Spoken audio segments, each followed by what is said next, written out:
सुनिए, क्या आपने कभी सोचा है कि भगवान भी बीमार पड़ सकते हैं? नहीं ना। लेकिन ओडिशा के पुरी में समुद्र की लहरों के बीच खड़े उस पवित्र मंदिर में हर साल एक ऐसी घटना घटती है जो दिल को छू जाती है। वहाँ के महाप्रभु जगन्नाथ, जो इस पूरे ब्रह्मांड के स्वामी हैं, हर साल अपनी रथ यात्रा से पहले 15 दिनों के लिए बीमार पड़ जाते हैं। जी हाँ, आपने सही सुना, वही जगन्नाथ जी, जिनके दर्शन मात्र से भक्तों के सभी कष्ट दूर हो जाते हैं। वे खुद बीमार हो जाते हैं, लेकिन ये कोई साधारण बीमारी नहीं है। ये है उनके असीम प्रेम की कहानी, एक ऐसी कहानी जो हमें सिखाती है कि सच्चा प्रेम क्या होता है। नमस्कार प्यारे दर्शकों, तो आइए बिना किसी विलंब के आरंभ करते हैं आज की प्रेरणादायक कथा। ज्येष्ठ मास की पूर्णिमा का दिन, आकाश में चांद की चांदनी और पुरी में भक्तों का सैलाब। ये दिन है स्नान पूर्णिमा का, जब भगवान जगन्नाथ अपने भाई बलभद्र और बहन सुभद्रा के साथ मंदिर से बाहर आते हैं। लेकिन ये कोई साधारण स्नान नहीं है। 108 सुवर्ण घड़ों में भरा गया है पवित्र जल गंगा, यमुना, नर्मदा, गोदावरी और सिंधु के पानी से। इस जल में मिलाए गए हैं अनगिनत सुगंधित फूल, तुलसी के पत्ते और आयुर्वेदिक जड़ी बूटियां। जब ये शीतल जल भगवान के कोमल शरीर पर गिरता है तो लगता है जैसे पूरी प्रकृति उनकी सेवा में लग गई हो। हजारों भक्त मंत्रोच्चार के साथ इस दृश्य को देखते हैं। कहीं किसी की आंखों से आंसू गिर रहे हैं, कहीं कोई भाव विभोर होकर नृत्य कर रहा है। ये स्नान सिर्फ एक अनुष्ठान नहीं, बल्कि प्रेम का सागर है जो तरंगित हो रहा है। लेकिन फिर क्या होता है? स्नान के बाद भगवान को ठंड लग जाती है, उन्हें बुखार आ जाता है। हाँ, सच में वे बीमार पड़ जाते हैं। और इसके बाद शुरू होता है वो समय जिसे कहते हैं अनवसर काल। अब मंदिर के कपाट बंद हो जाते हैं। 15 दिनों तक भक्तों को अपने प्रभु के दर्शन नहीं होते। बाहर हजारों भक्त इंतजार करते हैं, दुआएं करते हैं, रोते हैं, प्रार्थना करते हैं। अंदर भगवान आराम कर रहे हैं, बीमारी से उबरने की कोशिश कर रहे हैं। क्या आप जानते हैं इन 15 दिनों में क्या होता है? मंदिर के पुजारी वैद्य बन जाते हैं। भगवान को आयुर्वेदिक काढ़ा दिया जाता है, उन्हें फलों का रस पिलाया जाता है, शीतल लेप लगाया जाता है। रात को सोने से पहले मीठा दूध अर्पित किया जाता है, बिल्कुल वैसे ही जैसे घर में कोई बीमार हो तो उसकी सेवा की जाती है। पूरी की हवा में उदासी छा जाती है। वो रसोई जो कभी बंद नहीं होती वो भी बंद हो जाती है। 56 भोग की जगह सिर्फ काढ़ा और फलों का रस। मंदिर में सन्नाटा, बाहर भक्तों की बेचैनी। लेकिन ये सब क्यों होता है? इसके पीछे छुपी है एक ऐसी कहानी जो आपकी आंखों को नम कर देगी। सदियों पहले पुरी में रहते थे माधव दास, एक ऐसे भक्त जिनके लिए जगन्नाथ जी ही सब कुछ थे। वे अकेले थे इस संसार में, न कोई पत्नी, न कोई संतान, न कोई रिश्तेदार। बस एक ही रिश्ता था, अपने प्रभु जगन्नाथ से। माधव दास का हर दिन शुरू होता था भगवान के दर्शन से।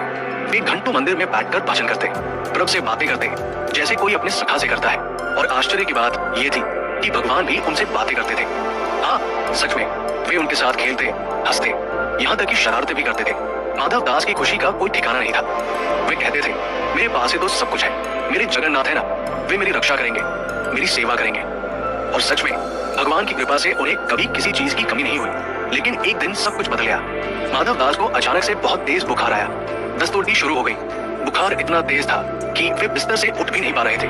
दिन रात पसीने से तरबतर रहते, कुछ खाने का मन नहीं करता, पानी भी नहीं पी पाते थे। दिन बीतते गए, माधव दास की हालत बिगड़ती जा रही थी। वे इतने कमजोर हो गए कि अपना ख्याल भी नहीं रख पा रहे थे। अकेले पड़े रहते और भगवान को पुकारते रहते, हे जगन्नाथ, हे प्रभु, कहाँ हो तुम? तुमने कहा था कि मेरी रक्षा करोगे। आज मैं इतना बीमार हूँ, कहाँ हो तुम? लेकिन भगवान का कहीं नाम निशान नहीं। दिन रात माधव दास तड़पते रहते। कभी कभी तो वे बेहोश हो जाते। जब होश आता तो फिर भगवान को पुकारते, लेकिन कोई जवाब नहीं मिलता। 15 दिन बीत गए। माधव दास की हालत अब गंभीर हो चुकी थी। वे मृत्यु के करीब पहुंच गए थे। उनकी सांसें तेज चल रही थी, हाथ पैर ठंडे पड़ चुके थे। लगता था कि अब वे बच नहीं सकते। 16वें दिन सुबह जब माधव दास की आंख खुली तो उन्होंने देखा कि उनके पास एक नौजवान बैठा है। सुंदर मुखमंडल, तेजस्वी आंखें और चेहरे पर करुणा की अनंत छाया। ये नौजवान माधव दास का माथा सहला रहा था। कौन हो तुम? माधव दास ने कमजोर आवाज में पूछा। मैं तुम्हारी सेवा करने आया हूँ, उस नौजवान ने मुस्कुराते हुए कहा। और फिर शुरू हुई वो सेवा जिसे देखकर देवता भी शर्मा जाए। उस नौजवान ने माधव दास को पानी पिलाया, उनके गंदे कपड़े बदले, उनके शरीर को साफ किया, उन्हें दवा दी। रात दिन उनके पास बैठकर उनकी देखभाल की। धीरे धीरे माधव दास की तबीयत सुधरने लगी, बुखार कम होने लगा, वे थोड़ा खाने पीने लगे। उस नौजवान की सेवा इतनी निस्वार्थ थी कि माधव दास हैरान रह गए। तुम कौन हो भाई? तुम मेरी इतनी सेवा क्यों कर रहे हो? मैं तो तुम्हें जानता भी नहीं। नौजवान ने सिर्फ मुस्कुराकर कहा, सेवा करने के लिए क्या जानना जरूरी है? तुम बीमार हो, मैं स्वस्थ हूँ, बस यही काफी है। जब माधव दास पूरी तरह स्वस्थ हो गए तो उस नौजवान ने कहा, माधव, अब मैं जा रहा हूँ। नहीं, तुम कहीं नहीं जाओगे। तुमने मेरी इतनी सेवा की है, मैं तुम्हें कैसे जाने दूं? मुझे जाना होगा माधव, लेकिन तुम परेशान मत हो, मैं हमेशा तुम्हारे साथ हूँ। और ये कहकर वो नौजवान अदृश्य हो गया। माधव दास हैरान रह गए, ये क्या हुआ? वो कौन था? उसी रात माधव दास के सपने में भगवान जगन्नाथ आए। वही मुस्कान, वही करुणा भरी आंखें। माधव, पहचाना मुझे? माधव दास की आंखों से आंसू बहने लगे। प्रभु, वो नौजवान, वो तुम थे। हाँ माधव, मैं ही था। तुम्हारी सेवा करने के लिए मैं स्वयं आया था। लेकिन प्रभु, आप तो भगवान हैं, आपने मेरी सेवा क्यों की? मैं तो आपका दास हूँ। भगवान जगन्नाथ की आंखों में आंसू आ गए। माधव, जब मेरा भक्त कष्ट में होता है तो मुझसे रहा नहीं जाता। तुम्हारी पीड़ा मैं सह नहीं सकता था, इसीलिए मैं आया था। लेकिन प्रभु, अगर आप चाहते तो मेरा रोग तुरंत ठीक कर सकते थे। आपको मेरी सेवा करने की क्या जरूरत थी? भगवान ने गहरी सांस ली। माधव, प्रारब्ध के फल को भोगना पड़ता है। मैं चाहता तो तुम्हारा रोग मिटा सकता था, लेकिन फिर तुम्हें ये कष्ट किसी और जन्म में भोगना पड़ता, और मैं नहीं चाहता कि मेरा भक्त एक जन्म भी कष्ट उठाए। तो फिर प्रभु, इसलिए मैंने तुम्हारे कष्ट को बांटा। तुम्हारी सेवा करके मैंने तुम्हारे प्रारब्ध को हल्का किया। लेकिन फिर भी तुम्हारी बीमारी के 15 दिन बाकी है। माधव दास रो पड़े। प्रभु, मैं उन 15 दिनों को भी सह लूंगा। आपने इतना किया है मेरे लिए। नहीं माधव, मैं नहीं चाहता कि तुम एक दिन भी और कष्ट सहो। तुम्हारी बाकी बीमारी मैं अपने ऊपर ले लेता हूँ। नहीं प्रभु, ये कैसे हो सकता है? आप भगवान हैं। माधव, प्रेम के आगे भगवान होना या इंसान होना कुछ मायने नहीं रखता। तुम मेरे प्रिय हो, तुम्हारा कष्ट मैं सह नहीं सकता। और भगवान जगन्नाथ ने माधव दास की बाकी 15 दिन की बीमारी अपने ऊपर ले ली। उसी दिन से ये परंपरा शुरू हुई। हर साल ज्येष्ठ पूर्णिमा को जब भगवान का स्नान होता है तो वे बीमार पड़ जाते हैं। 15 दिन तक वे अपने भक्तों के कष्टों को अपने ऊपर लेते हैं। ये कोई काल्पनिक कहानी नहीं है, ये सच है। आज भी पुरी में यही होता है। स्नान के बाद भगवान को सर्दी बुखार हो जाता है। मंदिर के कपाट बंद हो जाते हैं। वैद्य आकर भगवान की जांच करते हैं। उन्हें दवा दी जाती है, काढ़ा पिलाया जाता है। 15 दिन बाद जब वे ठीक हो जाते हैं तो नेत्र उत्सव मनाया जाता है। भगवान की आंखें खुलती है, वे फिर से अपने भक्तों को दर्शन देते हैं, और फिर शुरू होती है भव्य रथ यात्रा। आज जब हम इस कहानी को सुनते हैं तो कई सवाल मन में आते हैं। क्या सच में भगवान बीमार पड़ सकते हैं? क्या वे दर्द महसूस कर सकते हैं? जी हाँ, वे कर सकते हैं, क्योंकि प्रेम के आगे कुछ भी असंभव नहीं। जब आप किसी से सच्चा प्रेम करते हैं तो उसका दुख आपका दुख बन जाता है, उसकी खुशी आपकी खुशी बन जाती है। भगवान जगन्नाथ हर साल अपने भक्तों को ये संदेश देते हैं कि वे हमारे कष्टों को समझते हैं, वे हमारे दुख में हमारे साथ हैं। जब हम बीमार पड़ते हैं तो वे भी बीमार पड़ जाते हैं। जब हम दुखी होते हैं तो वे भी दुखी होते हैं। ये है उनका अनंत प्रेम, ये है उनकी असीम करुणा। इन 15 दिनों में पुरी के मंदिर में क्या होता है ये जानना भी दिलचस्प है। सुबह जल्दी वैद्य आते हैं, भगवान की नाड़ी देखते हैं, बुखार चेक करते हैं। फिर उन्हें विशेष काढ़ा तैयार किया जाता है, तुलसी, अदरक, काली मिर्च, हल्दी और अन्य जड़ी बूटियों से। दोपहर में उन्हें फलों का रस दिया जाता है, आम का रस, मौसमी का रस या फिर नारियल पानी। शाम को उनके माथे पर शीतल लेप लगाया जाता है, चंदन, कपूर और गुलाब जल से। रात को सोने से पहले उन्हें मीठा दूध पिलाया जाता है। दूध में केसर, इलायची और मिश्री मिलाई जाती है। पुजारी उनकी सेवा इस तरह करते हैं जैसे कोई माँ अपने बीमार बच्चे की सेवा करती है। वे बार बार जाकर देखते हैं कि भगवान कैसे हैं, उनकी सांस ठीक चल रही है या नहीं, उन्हें कोई तकलीफ तो नहीं हो रही। इन 15 दिनों में पुरी में एक अजीब सा माहौल रहता है। हजारों भक्त मंदिर के बाहर इकट्ठे होते हैं। वे रोते हैं, प्रार्थना करते हैं, मंत्र जपते हैं। कुछ लोग व्रत रखते हैं, कुछ लोग दान पुण्य करते हैं। हे जगन्नाथ, जल्दी ठीक हो जाइए। प्रभु, हमारी गलती माफ कर दीजिए। भगवान, आप हमारे कष्ट अपने ऊपर ले रहे हैं। ये दृश्य देखकर आंखों में आंसू आ जाते हैं। भक्तों का प्रेम, उनकी चिंता, उनकी बेचैनी, सब कुछ इतना सच्चा लगता है। कुछ भक्त तो मंदिर के बाहर ही सो जाते हैं। वे कहते हैं, जब तक हमारे प्रभु ठीक नहीं हो जाते हम घर कैसे जा सकते हैं? 15 दिन बाद जब भगवान जगन्नाथ स्वस्थ हो जाते हैं तो पूरे पुरी में खुशी का माहौल छा जाता है। इस दिन को नेत्र उत्सव कहते हैं, क्योंकि भगवान की आंखें फिर से भक्तों के लिए खुल जाती है। मंदिर के कपाट खुलते हैं, भगवान के नए कपड़े पहनाए जाते हैं, उन्हें फूलों से सजाया जाता है, और फिर भक्तों को उनके दर्शन होते हैं। उस समय का दृश्य अवर्णनीय है। हजारों लोग एक साथ चिल्लाते हैं, जय जगन्नाथ। आंसू बहते हैं, लोग खुशी से नाचते हैं, ढोलन गाड़े बजते हैं। देखो, हमारे प्रभु ठीक हो गए। 15 दिन बाद उनके दर्शन हुए, कितने सुंदर लग रहे हैं। और फिर अगले दिन शुरू होती है भव्य रथ यात्रा। भगवान अपने भाई बहन के साथ रथ पर सवार होकर निकलते हैं अपनी मौसी के घर जाने के लिए। आज के जमाने में भी ये परंपरा बिल्कुल वैसे ही निभाई जाती है जैसी सदियों से निभाई जा रही है। आधुनिक डॉक्टर भी आते हैं भगवान को देखने।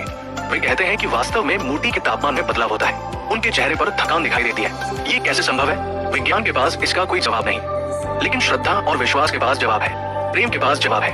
भगवान जगन्नाथ का ये अनुष्ठान हमें सिखाता है कि सच्चा प्रेम स्वार्थरहित होता है। जब आप किसी से सच्चा प्रेम करते हैं तो आप उसके लिए कुछ भी कर सकते हैं, यहाँ तक कि अपना सुख चैन भी त्याग सकते हैं। इस कहानी का सबसे बड़ा संदेश ये है कि भगवान हमसे कितना प्रेम करते हैं। जब हम दुख में होते हैं तो वे भी दुखी होते हैं, जब हम बीमार पड़ते हैं तो वे भी हमारे साथ कष्ट सहते हैं। ये कहानी हमें ये भी सिखाती है कि सेवा का मतलब क्या होता है। माधव दास की सेवा करके भगवान ने दिखाया कि सच्ची सेवा निस्वार्थ होती है, उसमें कोई अपेक्षा नहीं होती।